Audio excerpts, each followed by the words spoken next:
Hello and welcome to another Vermintide 2 build. Today we want to take a look at the Ironbreaker class of Bardin. So let's get started. Let's have a look at the talents first. Our passive ability is Grombril Armor. Completely absorbs one hit every 20 seconds. And the career skill is Impenetrable. Yeah, hope that sounds right. Bardin taunts all nearby man-sized enemies, gains increased defense, and can block any attack for the next 10 seconds. And the other passives are Dwarf Forged. Damage taken is reduced by 30%. Defty? I hope I spelled that right. You gain an extra stamina shield. And resilient, so. Decreases stun duration after getting hit by an attack by 50%. So, the first talent row is as always a self-healing talent row. We first got Rockbreaker, staggering enemies with an melee attack grants temporary health, and it's based on the stagger range. We've got Grudgespawn, melee killing bros restore temporary health, or the obvious healing yourself heals also your nearby allies. I went for staggering enemies. It's much easier to get with Bardin to stagger the enemies than it is to get killing blows with him. Melee killing blows, to be particular. So yeah, if you just play normally, you can stagger a lot of enemies in melee combat very easily. So I totally would recommend Rockbreaker here. So let's have a look at the level 10 talents. First we've got Under Pressure. Drakefire damage increases from -80% to 120%, sorry. And range attack speed reduces from 100% to -50%, depending on overcharge. And removes overcharge slowdown. Second, we've got Blood of Grimnir. Each nearby ally increases power by 5%. And we've got Rune Edged Shield. Blocking an attack increases Bardin's power and that of nearby allies by 2% for 10 seconds, 6 up to 5 times. So in the best case you've got 10% more power for you and your allies. So let's talk about Under Pressure first. Yeah, it's like in the description, it's a talent that you can use for if you are going to use Drakewand, for example. So let's compare the damage. We load it up a little bit. And you can see 6.2.5 damage and 3 fire damage over time. We equip Under Pressure. And now the damage should go slightly up a little bit.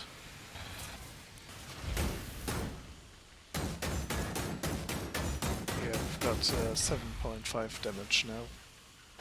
So it isn't damage increased, yeah. And if you want to go for Drakefire, you could think about it. But I went for Rune Edge Shield here. For the one reason that I don't like the Drakefire and I'm not using it. And the other thing is that this one here is, in my opinion, the most helpful for the whole team. You get more out of Blood of Grimnir, so you've got 3 allies in the best case around you, so you got 15% damage increase compared to this 10% in the best case. But the difference is that Rune Edge Shield counts for the whole group. So if you are in a hard situation and you can block a lot of attacks in a short range of time, the power for you and for your allies will increase. So in my opinion, Rune Edge Shield is the most helpful for the whole group, in my opinion. That's why I choose this talent in this talent row. So next is the talent row that is almost the same for every class. We've got Bulwark, Smiter, and we've got Enhanced Power. Like I said in other builds before, for me Enhanced Power is meant to be for ranged characters, and since I don't want to play as a ranged character with the Ironbreaker, I want to be a tank, this isn't that good compared to the others in my opinion.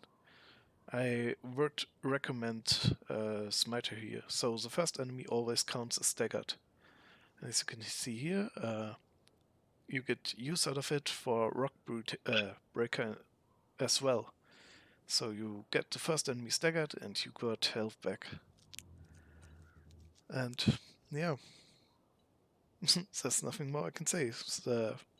Being staggered is most helpful, and yeah, you get the most out of Smiter, or maybe from Bulwark if you want to, but I think Smiter is a better one here. Okay, let's take a look at the level 20 talents. First we've got Vengeance. Periodically generate stacks of Rising Anger every 7 seconds while Grumble is active. When Grumble is lost, gain 8% attack speed per stack of Rising Anger. We've got Grumble Curse. When Grumble armor is removed, all enemies are knocked back. And we've got Tunnel Fighter. Reduces the cooldown of Grumble armor for to 10 seconds. So, this one here is the easiest one to explain. You halve your cooldown on Grumble armor, so you can completely absorb one hit every 10 seconds instead of 20. This is a really strong talent in my opinion. And it's a close one here to the side, but I didn't went for it. I went for Grumble Curse. So when your armor here is absorbed, so you have it active, you get a hit, so armor is absorbed. And when it happens, Grumble Curse activates and knocks back all enemies around you. It can be very helpful when you are in Horde and you're fighting and you get a hit. So every enemy gets knocked back and you have a bit of free space and fresh air to react to the enemy. Maybe you haven't seen it in the first case. So this gives you a moment of time to react to the situation and maybe get out of it. And this one here is compared to the other two the worst option in my opinion. You don't especially need the attack speed here. The other two are way stronger, so either go for Grumble Curse or for Tunnel Fighter. Both are very strong in my opinion and both have worst, so it's up to you. Whatever you prefer, choose either Grumble Curse or Tunnel Fighter here. So we moving on to the level 25 talents. First we got Davi Defiance. When Bardin's guard is broken, there's a 50% chance to instantly restore all stamina. We've got the Rolling Mountain. Killing enemies with melee attacks while on full stamina reduces the cooldown of Impenetrable by 2%. And we've got Miner's Rhythm. After landing a charged attack, Bardin recovers 40% and recovers stamina 40% faster for 2 seconds. So let's take a look here. I'll break a bit of my stamina first. So I'm landing a charged attack, and as you can see, my stamina builds up again. So charged attack, and you can see stamina recovering relatively fast. Choose another talent to show off the difference. So no stamina, and as you can see, it's a bit slower, but not that much of a difference, I would say. So I wouldn't recommend Miner's Rhythm here. The Rolling Mountain is a very good choice, of course, if you get the melee killing blows. My problem with Ironbreaker is that I don't get that much of killing blows in melee, or in total, to be honest. Because I'm more focused on playing defensively, so I wouldn't get much out of it. If you are good in killing enemies, this talent here is your way to go. It increases your ultimate very fast, and you can stun and stagger and taunt, of course, enemies more often. But since I'm, like I said, playing more defensively and don't get that much kills, I don't have so much use out of it. So I went for Davi Defiance. So whenever my guard is broken, I have a 50% chance to recover all my stamina. So back up to be defensive again. So this one here saved me during a few times. So yeah, that's why I choose this talent. Last but not least, we've got the ultimate talent row. We've got Dragon Barazi Oath. Impenetrable increases the power of nearby allies by 20% for 10 seconds. We've got Oi, Warzok. Impenetrable Taunt now forces monsters to attack Bardin. And we've got Booming Taunt. Increases the radius of Impenetrable's taunt by 15% and increases the duration to 15 seconds, so 15 instead of 10 seconds. This one here is cool for powering up your group. It's a very decent and good choice, I think. Oi Wozok, it depends, I would say. If you are planning on a particular level, where you know that you have to find a monster, like Against the Grain, Screaming Bell, this one here is helpful, of course. You get to focus on yourself, on the monster, and not on your group, so you can be helpful and defend them with this talent here against monsters. But during other levels, there's only a chance that the monster will appear, there's no guarantee, so you can take it, but you don't have a worth out of it. So it's situational, very good, but yeah, only if a monster shows up. If it doesn't show up, you've got nothing out of it. I choose Booming Taunt here. It increases my radius by 15% and also the duration, so I can taunt enemies longer. For example, if you look at the range, it's nearly behind the puppets here. And now I equip the talent. And as you can see, radius is increased slightly. Not as much as I thought, to be honest, but it's a little bit increased. I would say every talent here is good and worthy if you want to. Hard choice. Yeah, I stick with Booming Taunt. I like the increased range and duration for hard fights, but Drangbarazi off is a very good other choice in my opinion. It's very useful for group fights in hordes as well, so tough choice, but I stick with Booming Taunt. It's, again, hard to say, like, during Tunnel Fighter and Gromry Curse.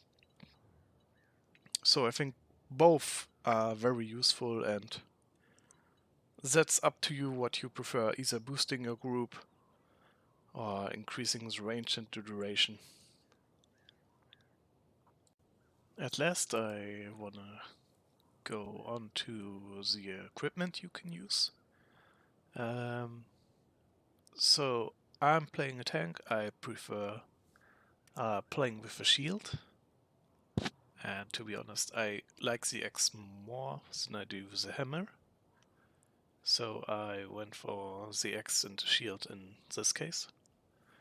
My properties are 2 stamina and 30% push block angle. You can go for block reduction instead of the stamina as well. Both are fine, I think. But with the 2 staminas, these shields, I've got a huge amount of stamina that I can use to block off attacks. That's why I decided to go for stamina here as well.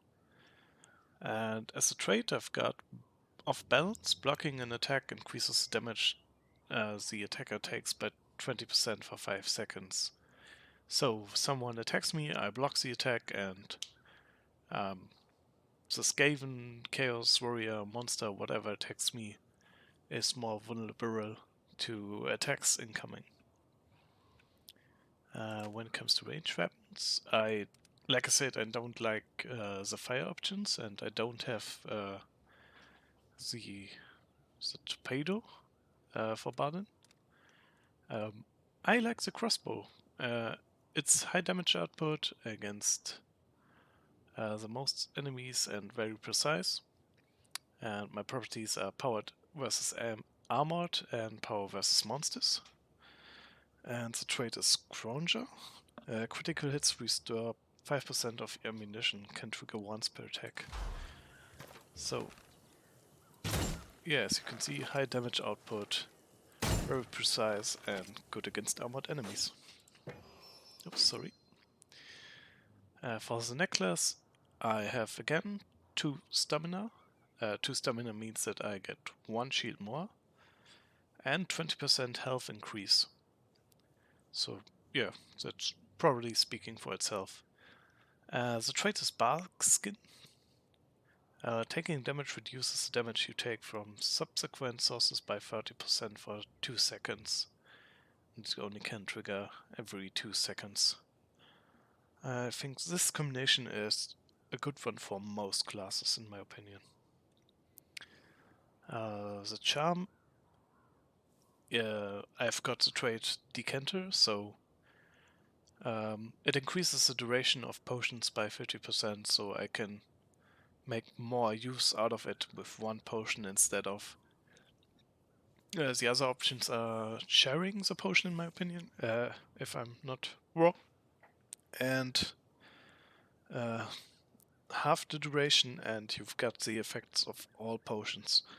But I think with 50% more duration, you get the most out of it.